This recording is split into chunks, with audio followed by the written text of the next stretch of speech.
Continuing? Yes, we'll continue the Yes. secret knowledge.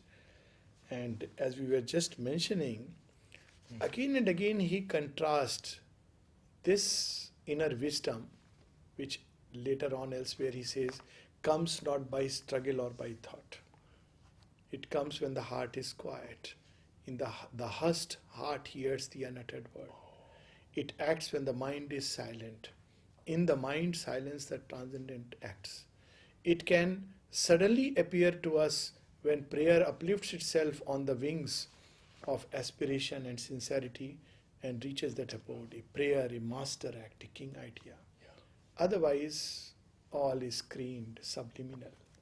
And the same sense comes again. Of course, there is a nice, interesting clock nowadays.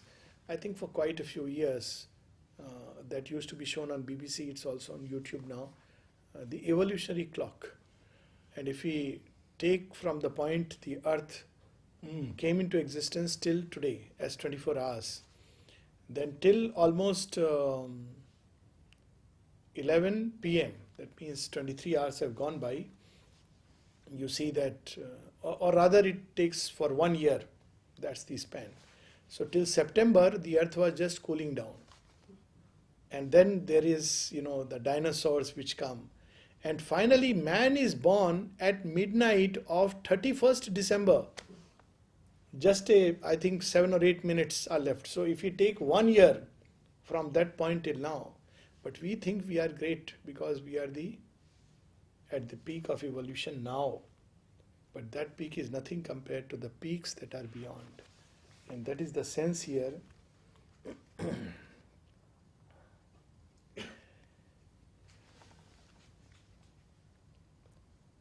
The outward and the immediate are our field.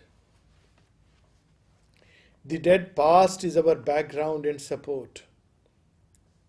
As you were saying, that we base it on a previous knowledge. From the known, we try to go to the unknown. That is our big problem. Mind keeps the soul prisoner. We are slaves to our acts. We cannot free our gaze to reach wisdom's sun, inheritor of the brief animal mind. Animal mind, actually we pride ourselves on our mind, but even crows are engineers. And the spider itself, can make such intricate designs. The weaver bird can make a wonderful nest. So we are still largely under the influence of that kind of mind. Our intelligence, except in rare moments, still remains tied to small things and building little things out of that. So we have inherited that. Man, still a child in nature's mighty hand. So that's what that clock says, that we are just born 8 minutes back.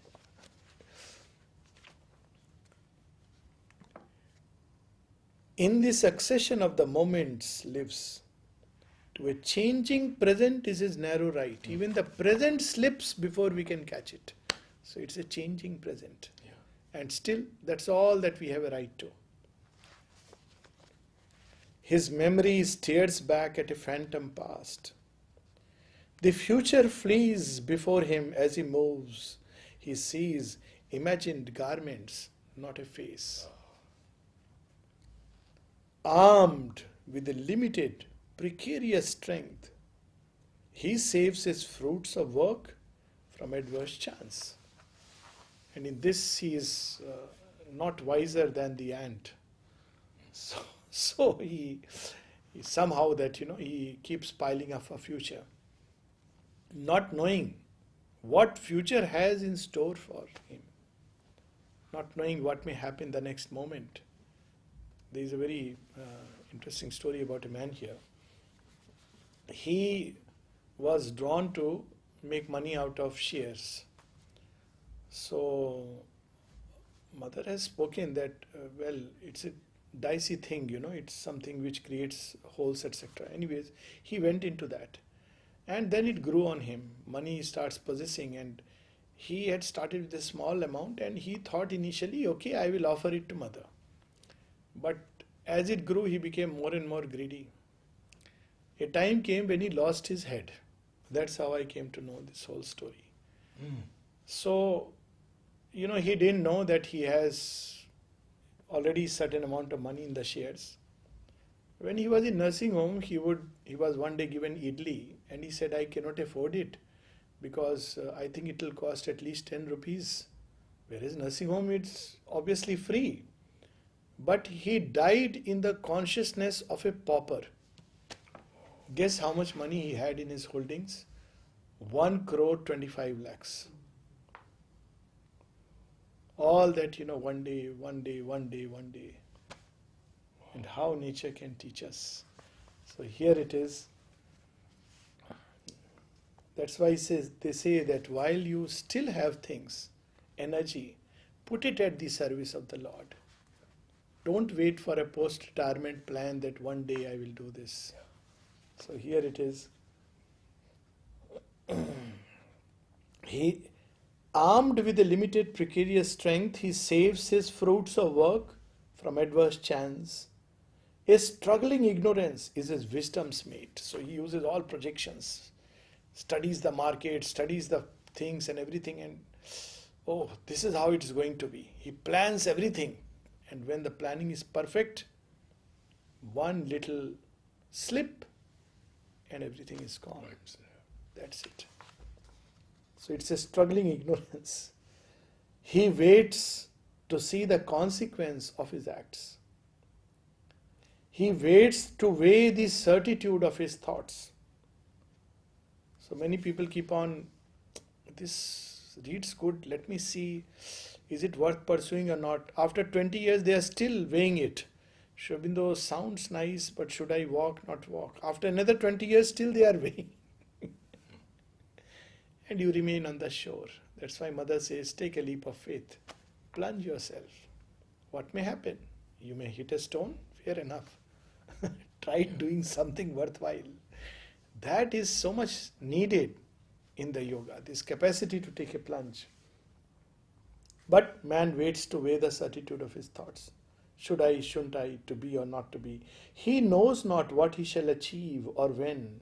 He knows not whether at last he shall survive or end like the mastodon and the sloth and perish from the earth where he was king. So mastodon, we know that elephant, and the sloth, that creature, who have disappeared. Dinosaurs have disappeared. There was a time when they were rampaging on the whole earth, and it took just precisely a few seconds and they were all gone in a moment. I was watching that documentary on how the dinosaurs disappeared. It's amazing. Just few seconds, as the scientists say, that meteor coming and hitting the earth, gone, flushed out. And the beauty was, at that point, because the impact was so great that much life on earth went away. But whatever survived, when it came up, it became now much more varied life, because they were a threat, dinosaurs were a threat to all other forms of life. They had disturbed the whole food chain. So look at this, that, whether he'll be perished from the earth, like where he was king. He is ignorant of the meaning of his life. He is ignorant of his high and splendid fate. So when we talk about fate, is it a good fate, bad fate? It's always a good fate, because at the end of the journey, the master waits for us. I was reading a very nice story about this fate. Two children, are babies in the womb, are talking. One may have read it. That one says to another, we don't know what's outside. It looks like, they experience the pain and, something is pushing them out. So other says, I trust everything will be good. Says, how do you know? Oh, there may be mother outside. How do you know? You have never experienced. So it's true. But always the fate is splendid, because the master is there on the other side waiting to greet us. And this in yoga is called Kalyan Shraddha. The faith that all will be well. At the end of the journey, it is going to be well. It doesn't matter. So here he says so beautifully and categorically. It's a very powerful. He is ignorant of his high and splendid fate. Shubhendra is not telling few persons. Everyone can choose this high and splendid fate. It's given to man. But man doesn't know. And then he reveals a great truth about the gods who reside on the higher planes and who are aware, watching man climb tier by tier, layer by layer. Only the immortals on their deathless heights, dwelling beyond the walls of time and space, masters of living, free from the bonds of thought, who are overseers of fate and chance and will. They weave the thread of fate. They intervene as chance. They create sudden unexpected twists and turns in our life. And we don't know why me. Why me? Because the gods have picked you up. It's so beautiful. And experts of the theorem of world need. What do we really need? Theorem. A faith that craves not defeat. The sweetness of a love that knows not death. The theorem of world need. We have our own theorem of world need. That, man needs roti, kapda, makan. He needs food to eat and a shelter. This is not what man needs. He will never be happy. That experiment people have tried and it doesn't make happy. The true joy comes through something else. Can see the idea, the might that change time's course, come maned with light from undiscovered worlds, here, while the world toils on with its deep, blind heart, the galloping hooves of the unforeseen event. They, time to time, these immortals, these gods, descend upon earth. They come near earth. They hear and they reveal, because this is their work. While man does not heed, he just walks by. And then that line. And bearing the galloping hoofs of the unforeseen event, bearing the superhuman rider near, and impassive to earth's din and startled cry, return to the silence of the hills of God. Impassive to the earth's din and cry. Sri Aurobindo, sitting in his room in Pondicherry, and all around was, this movement, that revolution, this war, what not was going around. Impassive to the din and cry. His eyes were focused on the far off supramental goal. He knew that all this will not eventually solve the real problem of man. It will not fulfill his real need. And so he gave himself to bringing that near for which earth and humanity craves. But doesn't even know that it needs that. Many in fact have said that the superhuman rider Kalki is Kalki. That is the sense that came to me also. Sri Aurobindo. Yes, that Kalki is the last avatar according to the Indian thought.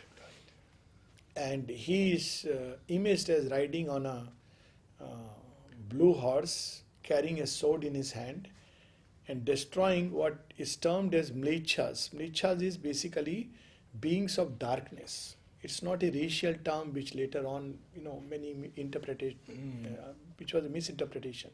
So it destroys the beings of darkness by the sword of knowledge.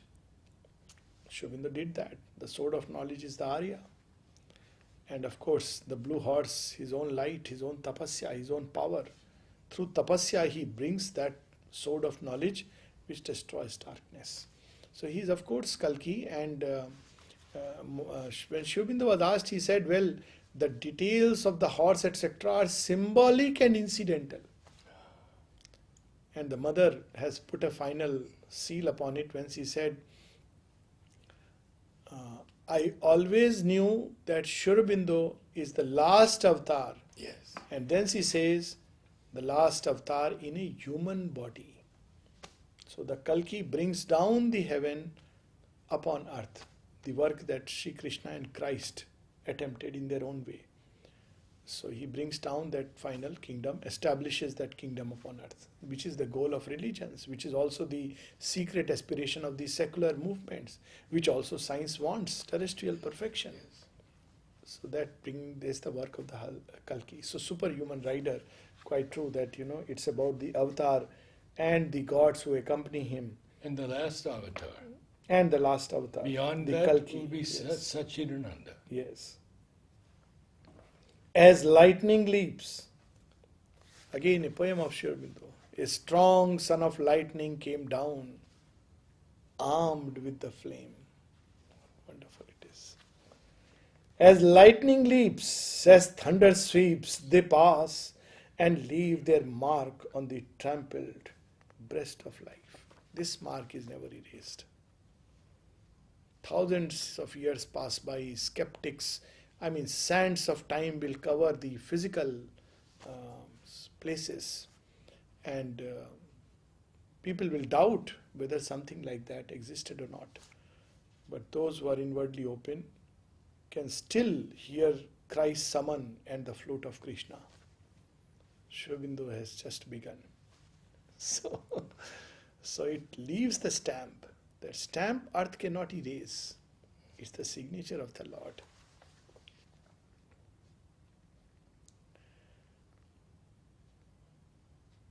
Above the world creator stand.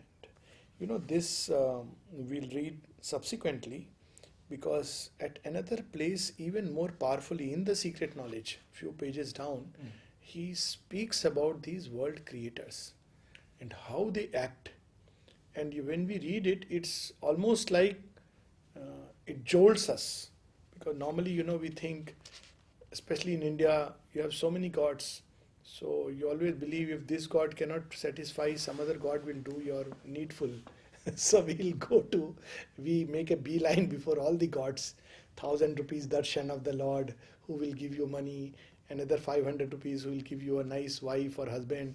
Another one for child. So there are plenty of gods in each one. But that's not how the gods are. Most of such places are occupied with dark beings, with beings of the vital world. Many of them hostile to truth. And few, yes, are reflections of the gods on the vital plane. But what the true gods are, the immortals, the world creators, that is revealed in another passage. Maybe we can stop with that, and then when we meet next, we'll come back to this page, because Sri Aurobindo reveals a great truth. Thus shall the mass transcend him. Yes. But since we are at the gods, we'll just read a little bit. Here itself it is, page 57. It shakes us. It shatters all our ideas of gods and angels. Yes. What do? How do they act? It starts with two are the poles, two are the ends of the mysterious plan. And then he speaks of the first end, the other end, the topmost end. In the wide, signless ether of the self, in the unchanging silence, white and nude, aloof, resplendent like gold dazzling suns, veiled by the ray no mortal eye can bear, the spirits bare and absolute potencies burn in the solitude of the thoughts of God. These are the supramental Godheads. The ray no eye can bear. And little bit of them comes down on the borders of the overmind, the four great, Sri Aurobindo speaks of the great goddesses who prepare man for the supramental working. And they are also there in the Vaishnava tradition and in other tantric traditions, these four original gods. In the Vedas also they are there. How do they act, these original gods? A rapture and a radiance and a hush delivered from the approach of wounded hearts, denied to the idea that looks at grief, remote from the force that cries out in its pain, in his inalienable bliss they live. You can't, blackmail them by your tears. You are a great God. Please revive this state of mind. I'll give you this, barter. I will become your devotee. Nothing. But how do they act, that also is described. Immaculate in self-knowledge and self-power, calm they repose on the eternal will, Only His law they count and Him obey. They act only at the behest of the Supreme. We can't make them, act according to our wishes. That I am going to offer you 5,000 rupees and now you must intercede on our behalf. Why till gods do that? Because they love to have their empire, but not the true gods. And that's why Sri Aurobindo said it's so important to reach the plane of the true gods, because when they act and we are prepared by their action, that we can really receive the supramental. They have no goal to reach, no aim to serve, not even helping humanity. They have no goal to reach, no aim to serve. Implacable in their timeless purity, all barter or bribe of worship they refuse. There it is. Unmoved by cry of revolt and ignorant prayer. So when they don't fulfill what we want, you are not a god. They don't care. Unmoved. Loss is whose? Ours is the loss. Unmoved by all cry of revolt and ignorant prayer. Look at this line just with this adjective. It's not that they don't listen to the prayer. They listen and they pass on. But not ignorant prayer. Give me this, give me that.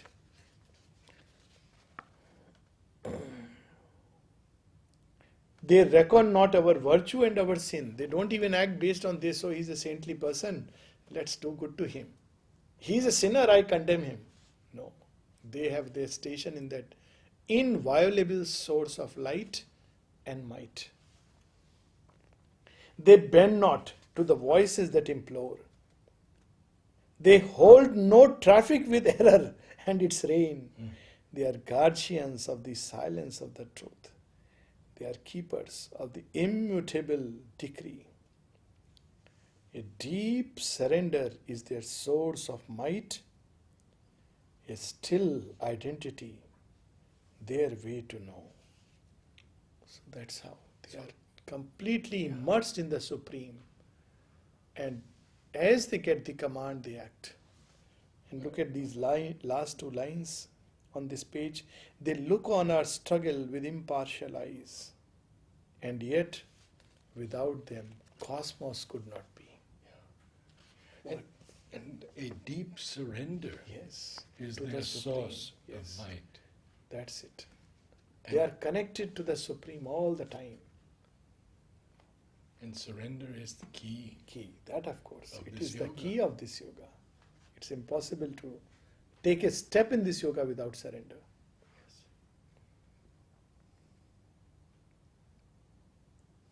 Few lines later. So how do they help man and earth? Page 58. Their aloofness drives man to surpass himself. They are like, the very fact they are there, their presence draws us upward by a kind of negative gravity, if you may say, like the sun burning lonely above is a source of inspiration.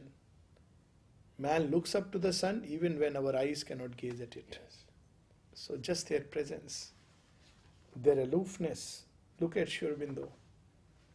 People often, why don't you come out and help the world? Sri Aurobindo did not go out, nor did the mother. Once she came in permanently. And yet, Sri Aurobindo, while in his lonely room, like the sun draws all the planets and all the life that exists on that. So he drew everything that was ready for the light towards him, like a magnet. Everything went near her. So this is how their aloofness drives man to surpass himself. Our passion heaves to wed the eternal's calm. So when gods grant our prayers, they are good. When they don't grant our prayers, they are better. Heaven's wiser love rejects the mortal's prayer. Why? Because then we look for eventually that calm, our passion. Our dwarf search mind to meet the omniscient's light. Only when we are shown that whatever we knew is not knowledge but scraps of information. When it is broken aside, when it doesn't help us, then we are ready for true knowledge with utter humility and surrender. So that's how they help. our helpless hearts to enshrine the omnipotent force. Only when repeatedly man is put back into the mud that he wakes up to the need of that omnipotence within him. Confronting death, he seeks immortal life. Otherwise, if things were very easy, we would never harbor that force. Acquiescing in the wisdom that made hell. Look at these lines. And the harsh utility of death and tears. It is wisdom and love that created hell, and not a sadist God. It's a shortcut, cutting through a tunnel in emergency. Yes. Acquiescing in the wisdom that made hell and the harsh utility of death and tears. So they don't rush to cut the cocoon of the caterpillar. In fact, they stop the hands that are going to relieve. And you feel helpless. That line has always intrigued me. None can enter heaven who has not passed through hell. How else we'll become ready and purged of all darkness? Hell removes that. Sri Aurobindo says in one of his aphorism, 2-3 aphorism. One is, O misfortune, blessed art thou, for thou hast made me see the face of the eternal. There is another where he says, grace is not only that, when I survive in a boat capsize, when all the rest are drowned, grace is also that snatches away the last straw from my hands and I drown while all the rest are saved. So you see, it turns all our ego-driven conceptions, they are dashed against the rocks. Because without that we cannot enter that utter vastness. Acquiescing in the gradual steps of time. So they know these steps. They know that, it cannot be, you can't leap across. So if we try to leap, they push us back. And we say, oh, we fell. We didn't fall. We were pushed back. It's like the story of Trishanku. So by the power of Vishwamitra's tapasya, he is made to ascend to heaven. And as he goes, the guardians of the heaven push him down. You are not ready. So again he comes, Vishwamitra goes very furious. So 3 times he does it, 3 times he is pushed down.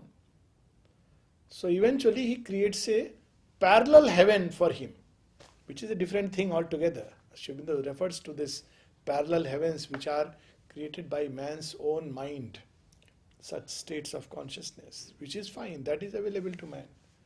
But you cannot ascend to the real home of truth without being ready. So there are steps of the ascent. Nobody can just take us like this and put us out there. The mother will take us from the kindergarten through to knowledge. At most maybe in Dolaf or towards perfection, you may skip a class and be double promoted. But there's nothing like triple promoted, quadruple promoted. It doesn't work like that. So she takes us. But to imagine that just because she is with us and she is omniscient, omnipotent, so tomorrow we should get transformed by a magic wand, no. So acquiescing in the gradual steps of time, careless the seam of the grief that stings the world's heart, careless of the pain that rends its body and life, above joy and sorrow is that grandiose walk. They have no portion in the good that dies. Mute, pure, they share not in the evil done, else might their truth be marred and could not save. And then these last 3 lines with which we can stop. Alive to the truth that dwells in God's extremes. Now you see how powerful this one line is. What are the God's extremes? The dark and the bright pole. The gods who dwell in the luminosity above and the titans who dwell below. The heavens and the hell. There is a truth in both. And the soul must have both experience. It must experience hell. Taste the bitter cup so that the diabetes, the spiritual diabetes he has because of the too much sweetness is measured by the strength. Otherwise, it will be just too bad. So Sweetness and strength, as Sri Aurobindo says in the synthesis, both are necessary. Saumya and the Raudra.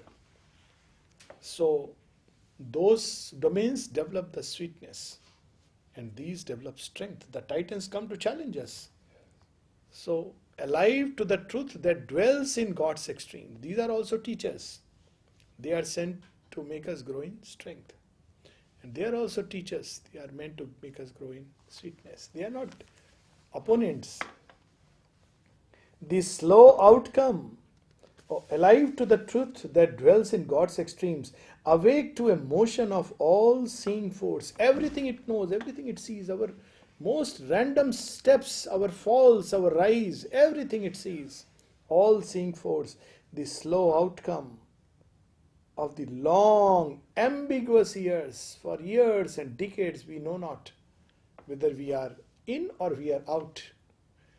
Amrita for so many years was so close to Sri Aurobindo. And when mother is coming, suddenly some of those time guardians, they tell him, you are not to come, only inmates are allowed. He says, what? I am not an inmate? Just because I don't sleep in the house, I am not an inmate? He gets very hurt. And the same story continues till date. Despite Sri Aurobindo clarifying so often, many of my disciples are living outside the ashram. This is Sri Aurobindo's words. But still no. This is the place for disciples. All others are someone else. And many who are closest to mother are far from her. Far from her. So here it is. Awake to emotion of all-seeing force, the slow outcome of the long, ambiguous. So this is the ambiguous years where we know not. And the unexpected good from woeful deeds. Sri Aurobindo writes in letter to Mrilani, his wife, very often in this world, God brings good out of evil. Krishna comes because of Kansa and Rama because of Ravana. The curse, in Ramayana the story is that Kekai reminds Dashrath of a boon that he had given her in the Devasur fight. And the boon was that I will, one day you ask 3 wishes. So she says, no, not now, but you are a gentleman, I'll ask it when I need it. So when Rama is being coronated the king and her son is not, because he had 3 wives. So then at the council of some lady who worked in the palace close to her, he said, now is the time I need your boons. So he says, okay, what are the boons? Fine, I have granted. I am the king, I am ready. She says, first is that Rama will not be the king. That's heavy on his heart. But still it's okay. The second is make my son the king. And the third is, because she wants to make sure that all doors are closed, banish him to the forest for 14 long years. Now, it looks like evil. Many people regard her as evil, woeful deeds.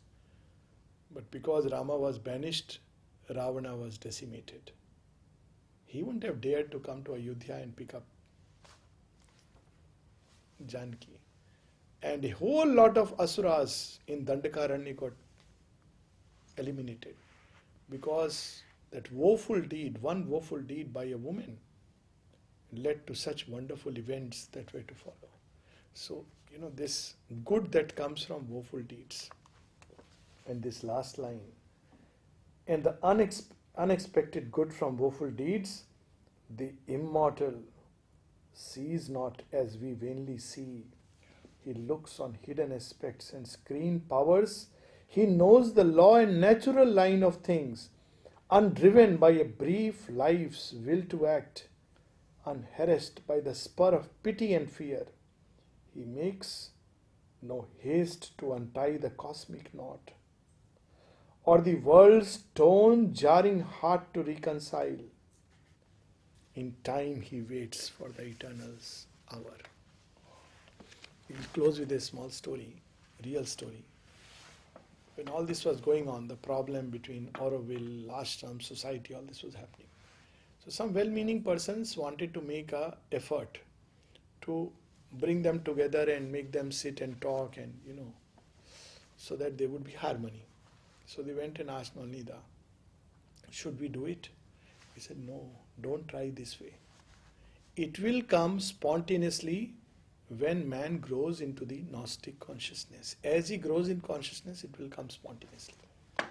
See, now, if we do it artificially, the problem is it breaks down again. Yeah. So, in time, he waits for the eternal hour. Yes. Of course, harmony is a must, but it has to come when man is ready for that. Yeah. Man's heart must have peace, but he must deserve that peace. Right now, Rudra holds the world in the hollow of his hands. And that's what he says in Essence on the Gita. So, the debt to Rudra must be paid. It is through war and tears. Trojan war. So in time, he waits for the eternal hour. And Mother has named a flower, the hydrangea, collective harmony. Yes. And she says it is a work undertaken by the divine. And only by the divine. Yeah. Yes. I think on that note we can stop today.